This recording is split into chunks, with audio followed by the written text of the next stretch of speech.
do? I got to get started. So let's start the show off now because a lot happened yesterday.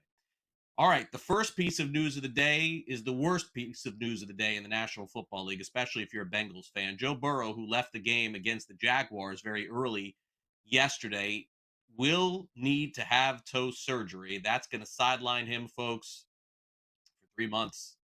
And if indeed that is the case, that's the season pretty much. So don't expect to see Joe Burrow on the field. It'll be the Jake Browning show, at least for the time being. Browning was pretty good yesterday, by the way. A couple of touchdowns, threw a couple of picks. But the bigger story, of course, is one of the greatest quarterbacks going right now in the National Football League, Joe Burrow, going to miss almost, it would appear, the entire regular season. Last night, Sunday Night Football, quite the dud. It was probably the only was it the only bad game Sunday? Probably a couple of bad games Sunday. This was probably the worst game of the day, unfortunately, last night. I fell asleep during this one. 22-6. Snoozer. The Falcons, just their defense dominated the Vikings. And everything the Vikings did right in their last game to beat the Bears, they did wrong in this one. 7 field goals by Falcons' new kicker, John Parker Romo. He replaced Young Ho Koo, who didn't go to this game. And John Parker Romo didn't even know his teammates when he was interviewed after the game. He said, "Nice to meet you." Kind of crazy. Raheem Morris, after the game, very happy with the team's performance, unlike their performance the week before. No, I think it just starts with me just being honest with you guys, open and honest, being transparent, telling you guys that we didn't play up to our standards last week. And when I say that to you guys, I reiterate that to our team. I reiterate that to our owner. I reiterate that to everybody that's involved in what we got to do. You know, there's no hiding behind curtains. There's no sugarcoating things with us. We just speak the truth, and that truth came to reality today when those guys came out and responded in a big way. And I knew they would. You know, we got a bunch of grown men up there. You know, you're talking about Jake Matthews. You're talking about Bergeron. You're talking about Chris Lindstrom being our leaders, along with Newsel. Obviously, Elijah stepped up. Man, those guys are grown men, and they got a lot of heart. They got a lot of character, and they want to come out and play well. Obviously, very disappointing performance tonight. Really just starts with, obviously, our ability to take our week of preparation, even on a short week, and show up and play a lot better in all 3 phases. Got to coach better, specifically me. Our team will handle the adversity that is now right at our feet, and we've got to go back to work and improve immediately. Eagles, meanwhile, keep the good times rolling, and the Chiefs have now lost 3 games in a row, dating back to the Super Bowl last year. Wow. Defense led the way, 20-17 the final. Eagles were a slight favorite in this game, but of course this one was going back and forth for the majority of it. A very happy Nick Sirianni after the game saying they did all the things the right way, and unfortunately for Patrick Mahomes, has never seen a losing streak like this.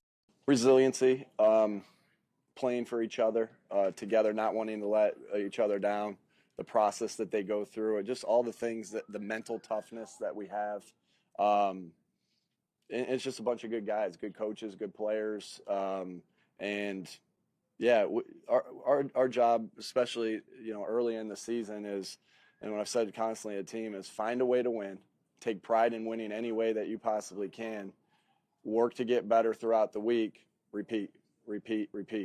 Yeah, I think just after the first 2 weeks, you let games slip away. You know that we played 2 good football teams and made mistakes in big moments, stuff that we're not used to doing. But I think we're coming together as a team, man. I mean, when you deal with adversity, it's about how you deal with it. And obviously, this isn't how we wanted to start, but how are we going to respond? So I'm excited for the next few weeks to see who wants to be challenged and how we can get back and really get after it. The early window turned into the late window with the Giants and Cowboys yesterday. Brandon Aubrey hit a 64-yard field goal to send the game to overtime. Cowboys end up beating the Giants 40-37. They did not cover the spread. Good news for the Cowboys, though. They get their win in the first 2 games. That's a good sign. Also, first win ever for head coach Brian Schottenheimer. I was really good coming off the field. And then when Dak presented me, he and Jerry presented me with the game ball. That was pretty special for me. Cool way to win your first game. You know, you'll remember it forever. But the words that Dak and the players said to me after the game is why it's so special. It's I expect the first of many. But I'll remember this one forever because of the fight of these guys, the way they didn't quit. They just kept believing. You know, we always say give yourself a chance in the fourth quarter. I guess we had to go a little longer tonight, but we found a way to do it.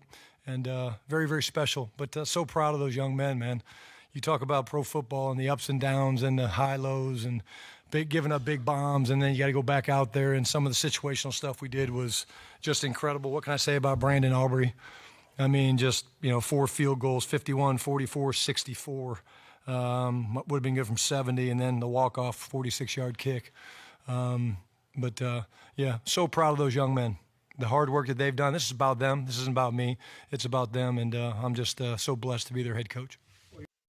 If that wasn't the wildest finish of the day, maybe Broncos-Colts was. 29-28. The Colts end up winning on a game-winning field goal, but the kicker missed a field goal before, and then there was a penalty. They moved him up, and then he ended up making the winner. It was a wild game. Colts are 2-0 on the season. Daniel Jones is their quarterback and is off to a really good start. But, yeah, it was exciting. Big-time kick there by Spence, and good job by the guys up front. We got it down in there. Alec ran a big-time route on the shallow, created some separation, and then, big-time kick. They played tight coverage today. I mean, you guys challenged them and won a lot of those matchups. What allowed you guys to have that success? We got a lot of confidence in our guys and our guys to win in a lot of those matchups, and they did. It's a good secondary. We talked throughout the week. It's a good secondary. It's a good front. I mean, it's a good defense. We were confident with our guys going in that we'd stack up well. I think in a game like that, you're going to have some good, some bad, but you kind of just keep going, play the next play, and we won a lot of those situations today, and it was good to see. The Seattle Seahawks go into Pittsburgh, win the game outright. Sam Darnold, 295 yards and 2 touchdowns. Seattle beats Pittsburgh 31-17 in this game. What a great performance it was from the Seattle defense, as actually there was their special teams, as the Steelers really muffed one there. Lamar Jackson throws 4 touchdown passes. The Ravens cruise past the Broncos 41-17. The Ravens were 12.5-point favorites, total 46.5 in that one. How about the Jets and Bills? A no contest in this one. Bills just took a big lead and didn't turn back. Josh Allen did exit the field with a broken nose, I guess, but came back and ended up playing. And also how Detroit Lions really wanted to show their former coach Ben Johnson something. 52 points. Detroit beat Chicago by a score of 52-21. All right, real quick, let's go to the rest of the finals. The Rams improved to 2-0. They beat the Saints 26-21. Saints are 0-2. Drake May, 3 touchdown passes. Patriots beat the Dolphins 33-27. And also, Cam Ward had his home opener against the Rams spoiled in this one. And the Panthers comeback falls short. Cardinals hang on to win 27-22. I misspoke earlier. It was the 49ers beating the Saints yesterday, not the Rams. My bad. In Mississippi, I don't know if you guys caught this game over the weekend, but Mississippi opened up as an 11-point favorite and then announced just before game time. I thought they weren't allowed to do this in the SEC, that their quarterback was not going to play in the game. By the way, their backup quarterback played very well. That line went down to about 3.5, 4 by the time that Mississippi kicked off against Arkansas in a wild game that went back and forth. By the way, in case you missed some other results in college football over the weekend, Notre Dame misses an extra point at the end of the game. And then Texas A&M comes back, scores a touchdown. What's the final? A lot of missed kicks. Am I wrong about this? A lot of missed kicks, missed extra points. 41-40. This thing flew over the total. Meanwhile, Georgia Tech, as we suspected here on the show, kicked not a 55-yard field goal, but beat Clemson. Man, Clemson has not looked good. 24-21 the final. And by the way, I don't know if you saw Dabo Swinney after the game. This guy, he's having a hard time. All right, Virginia Tech, speaking of having a hard time, they lose to, who did they lose to? Was it James Madison that they lost to over the weekend? Was that the final there? I forget. Old Dominion, not James Madison. They lost to James Madison once before. That was years ago. Old Dominion beats Virginia Tech over the weekend. Brent Pry loses his job. The Hokies are 0-3. And also Deshaun Foster, who had a really hard time dealing with the media in the offseason, saying that we're not going to allow you guys to watch practice and stuff. I don't know what this guy was thinking. Great running back in the NFL, really bad head coach. 43-10 loss to Utah. He's fired after 0-3 as well.